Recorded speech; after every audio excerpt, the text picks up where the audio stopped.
Bonjour à tous et bienvenue sur la magie des oracles. Aujourd'hui, je vous retrouve pour les énergies de la semaine du 20 au 26 janvier 2020. Donc on y va, c'est parti. J'espère que vous avez passé une excellente semaine et on va regarder ce qui s'offre à nous pour la semaine du 20 au 26 janvier 2020. C'est parti. Donc, on commence avec le tarot de Marseille et puis des oracles conseils. Hop, ah, j'en ai trop.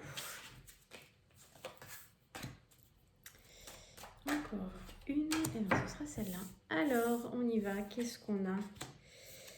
Le diable, l'ermite et le chariot. Ok. Alors, est-ce que je vous les laisse là, comme ça vous pouvez les voir. Donc, on a première carte, le diable. Alors, n'ayez pas peur. Elle n'est pas si méchante que ça. Deuxième carte, l'ermite. Troisième carte, le chariot. Alors, l'énergie qu'on peut retrouver cette semaine, il peut y avoir, donc ça peut se traduire de différentes manières avec la carte du diable. Il peut y avoir pour certains une envie de vivre des passions ardentes, donc ça peut être dans les loisirs, ça peut être professionnel, ça peut être amoureux aussi, de se laisser tenter par des passions, par des pulsions un petit peu comme ça. Voilà, cette carte-là peut nous dire qu'on a envie de se laisser tenter, on a ce petit feu intérieur qui nous fait envie d'aller expérimenter quelque chose de nouveau, tout domaine confondu. L'autre signification de cette carte, pour certains, ils peuvent ressentir par rapport à une situation avec des personnes, tout domaine confondu également, puisqu'on est dans des énergies générales, un sentiment de trahison, un sentiment d'injustice. Et pour certains, ça peut aussi parler de relations triangulaires, donc là dans le cadre amoureux. Donc c'est assez surprenant ce tirage, ça parle à des personnes qui peuvent se retrouver dans des situations très très différentes, que ce soit au niveau professionnel. Donc pareil, cette carte, la carte du diable, elle peut vouloir dire, imaginons dans le domaine professionnel, je l'avais sorti il y a quelques semaines déjà, ce sentiment de devoir un peu se battre pour conquérir sa place dans le milieu professionnel. Il peut y avoir de la jalousie, il peut y avoir voilà, un sentiment comme ça que il n'y a que deux chaises et que vous êtes trois, ou qu'il n'y a qu'une chaise et que vous êtes deux. C'est un peu ça l'idée dans le domaine professionnel. Dans le domaine amoureux, tout simplement, ça peut être qu'il y a trois personnes, du coup une relation triangulaire. On va voir un petit peu la suite de la semaine, comment ça se présente. Et puis voilà, pour d'autres, cette passion ardente qui semble être un petit peu... alors, j'ai l'impression que c'est quelque chose qui n'est pas nouveau, c'est pas quelque chose qui va rentrer nouvellement cette semaine, c'est quelque chose que vous connaissez, qui est déjà porté à votre connaissance, mais j'ai la sensation que cette semaine, ça va être porté au premier plan. Surtout à votre pensée, c'est-à-dire vraiment dans votre état d'esprit, puisque là on a la carte de l'ermite. L'ermite, il cherche à faire la lumière. Alors, on pourrait parler d'introspection, généralement c'est ce que je ressens, mais là quand je tire cette carte, c'est pas du tout ce que je ressens. Il n'y a pas cette énergie de renfermement, introspection, on a envie d'être seul, on a envie de réfléchir, on a envie d'être tranquille. Là, j'ai effectivement l'impression que vous avez besoin de faire la lumière sur peut-être les blessures, les trahisons, les choses pas très nettes de cette situation, mais il n'y a pas cette énergie de repli sur soi. Malgré la carte de l'ermite, je ressens de la force. J'ai l'impression que c'est comme si vous alliez reprendre un peu, retrouver votre force pour faire la lumière sur cette situation. Et j'ai l'impression que là, ça va être la semaine où vous allez rebondir. La sensation que j'ai, elle se confirme par la carte qui vient juste après, qui est le chariot. Et là, les choses bougent, les choses avancent, les choses se mettent en place.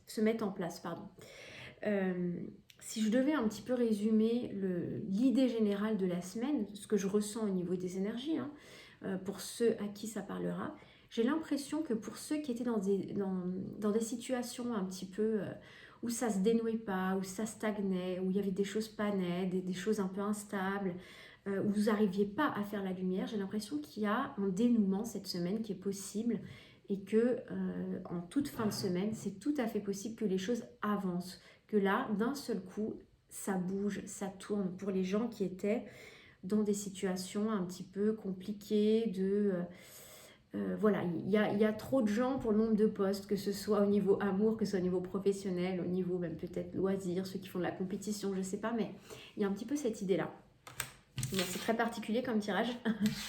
On va aller voir tout de suite ce qu'on a comme conseil pour voir si ça... Alors, j'ai changé un petit peu les cartes cette semaine, donc là, on va demander un ou deux conseils avec le tarot des anges gardiens de Dorine Virtue, pour ceux qui connaissent. Comme ça, vous découvrez aussi d'autres cartes et je trouve qu'elles sont superbes. Alors, qu'est-ce qu'on peut avoir comme conseil pour cette semaine du 20? Hop là, on a le 6 de l'action et un deuxième. Deuxième conseil du 20 au 26. Voilà. Accepter les changements. On avait déjà l'idée de changement hein, la semaine précédente. Donc là, on a le 6 de l'action. Vous vivez un moment de plénitude. Le projet que vous portiez est une totale réussite. Cette lame symbolise une récompense, une promotion ou une reconnaissance publique. Bravo, si une personne vous propose son aide, ne la refusez pas, car ce sont vos anges gardiens qui vous l'envoient. Hop, je vous montre la carte. C'est une très belle carte.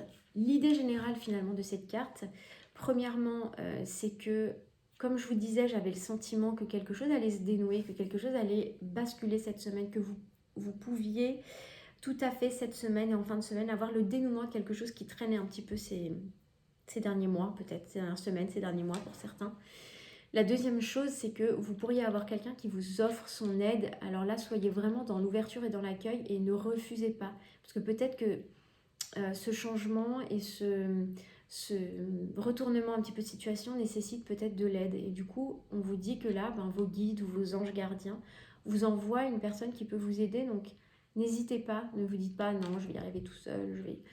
Essayez vraiment d'être dans l'accueil et dans l'ouverture. Deuxième conseil avec le tarot des anges gardiens, acceptez les changements. Vos anges gardiens vous envoient des signes afin de vous faire comprendre qu'il est temps de prendre une nouvelle direction. Pour ceux qui ont suivi la guidance de la semaine dernière, enfin du coup qui se termine aujourd'hui, on avait exactement la même chose sur les changements. Donc pour ceux qui sont sentis concernés par la guidance de la semaine dernière, ça se poursuit cette semaine. Vous n'êtes pas heureux, vous n'avez pas de but dans la vie et il vous invite à mettre en place des changements pour que vous soyez en harmonie avec vous-même. Là, l'idée générale de cette carte, c'est que vous n'êtes plus aligné avec ce qui vous fait vibrer, ce qui vous anime. Et du coup, probablement que pour ceux qui trouvent qu'il manque un peu de sens à leur vie, de passion et d'enthousiasme, c'est pas que vous n'êtes pas capable de vous réjouir des choses, c'est pas que vous n'êtes pas capable d'avoir des passions ou d'avoir de l'intérêt, simplement vous n'êtes juste pas à votre place et c'est normal. Donc il ne faut pas vous juger en vous disant moi j'y arrive pas, j'ai l'impression d'être insatisfait permanent. Là, on est juste en train de vous dire, et vous n'êtes juste pas à votre place. Donc l'univers est en train de vous faire changer, d'essayer en tout cas, simplement pour vous réaligner et que vous puissiez vous retrouver dans une situation qui vous épanouit pleinement, qui vous anime, qui vous met en joie finalement. Il y a vraiment ça, l'idée de accepter les changements. Voilà. Alors, une ou deux cartes avec les portes de l'intuition que j'utilise chaque semaine, donc vous le connaissez ce jeu. Hop là, non, celles-là elles ne veulent pas rentrer. Ok. On a le masque. Alors, en montrant une fausse image de vous, vous vous éloignez de votre véritable être. C'est tout à fait vrai. Moi, ça me parle pour les personnes qui ne seraient justement pas alignées, pas à leur place. Vous voyez, par exemple, si vous avez un travail qui est purement alimentaire et du coup, vous faites bonne mine parce que vous avez besoin effectivement de votre salaire à la fin du mois pour faire vivre la famille, ce qui se comprend tout à fait. Il n'y a rien de mal à ça. Mais finalement, on vous dit que rester dans ces masques et rester quelque part dans cette zone de confort, ça ne vous rend pas service parce que vous vous éloignez de vous. Ça ne veut pas dire qu'il faut quitter votre emploi demain, pas du tout. Simplement, il faut renouer avec votre essence finalement, ce qui est important pour vous, et vous en approcher. Et progressivement, vous pouvez mettre les choses en place progressivement. Là, de toute façon, l'univers vous aide en fait à faire ces changements. Donc, il peut y avoir des opportunités. Vous pouvez faire, je sais pas moi, mi-temps, et puis essayer de concilier 2 activités si vous sentez que vous sentez appelé à changer et que vous n'êtes pas prêt à quitter votre emploi du jour au lendemain. Enfin, ce que je veux dire par là, c'est que finalement, se mettre toujours dans la posture de bon, je fais des efforts, ça me plaît pas, mais je fais des efforts, au fur et à mesure, les mois passent, les années passent et on s'éloigne en fait, on n'est plus du tout aligné et à force, on n'est même plus aligné avec notre entourage. Donc c'est important de ne pas se laisser complètement manœuvrer en fait dans quelque chose qui ne nous convient pas. Il faut prendre un peu le taureau par les cornes, j'ai envie de dire, et puis avoir l'honnêteté de se dire non, ça me convient pas, il va falloir que je réfléchisse. J'ai besoin de quoi, qu'est-ce qui me fait plaisir, qu'est-ce qui me met en joie, si je me lève le matin, qu'est-ce que j'ai envie de faire. Voilà, je pense que c'est plus là-dessus qu'il faut réfléchir. La deuxième carte, c'est les mains ouvertes. Grâce à l'énergie du lâcher-prise, vous entrez en résonance avec ce qui se prépare pour vous dans l'invisible. Ça, c'est une très belle carte parce que finalement, par rapport à ce que je viens de vous dire, on est d'accord que c'est pas évident d'avoir toujours une activité qui nous porte pleinement et quelque chose qu'on fait avec passion. Mais là, finalement, l'univers vous dit que il y a des choses qui se préparent pour vous dans l'avenir. Vous n'êtes pas tout seul, on vous aide et les mains ouvertes, c'est soyez dans l'accueil. Comme je vous disais tout à l'heure, s'il y a des gens qui arrivent sur votre chemin pour vous aider, pour mettre des choses en place, ne refusez pas l'aide parce que c'est vos guides, vos anges gardiens selon vos croyances qui mettent des choses en place pour vous aider et vous permettre d'avancer. Parce que je sens quand même une énergie stagnante pour certaines personnes depuis plusieurs semaines, depuis plusieurs mois. Effectivement, il peut y avoir un renversement, mais à un moment donné, on a tous notre part de travail. C'est-à-dire que si on est tout le temps dans la résistance et dans l'enfermement en fait, dans le repli sur soi, on ne peut pas permettre à l'énergie de circuler et d'effectuer les changements qui sont nécessaires.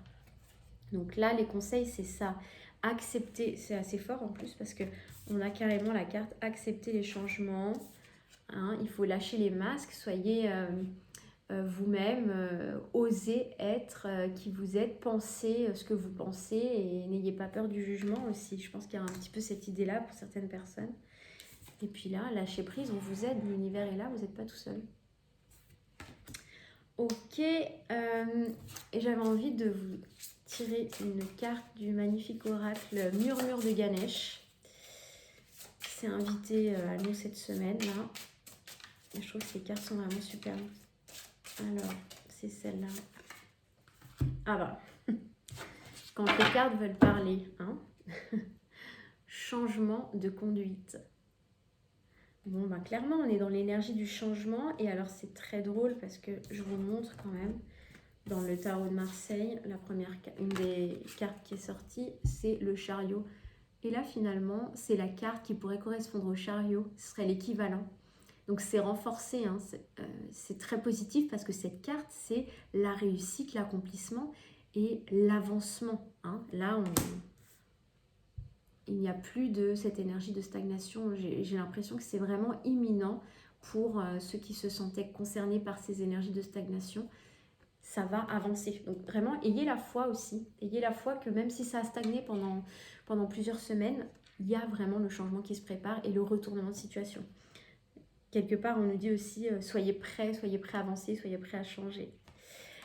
Voilà, j'espère que cette guidance vous aura parlé. Moi, j'ai pris beaucoup de plaisir à faire cette guidance parce que je trouve qu'elle est très très positive et très lumineuse. Je vous souhaite une merveilleuse semaine et je souhaitais tous vous remercier, mes abonnés, puisque la chaîne a tout juste un mois et du coup, je tenais vraiment à vous remercier parce que je trouve que vous êtes déjà nombreux et je ne m'attendais pas à ça en créant cette chaîne.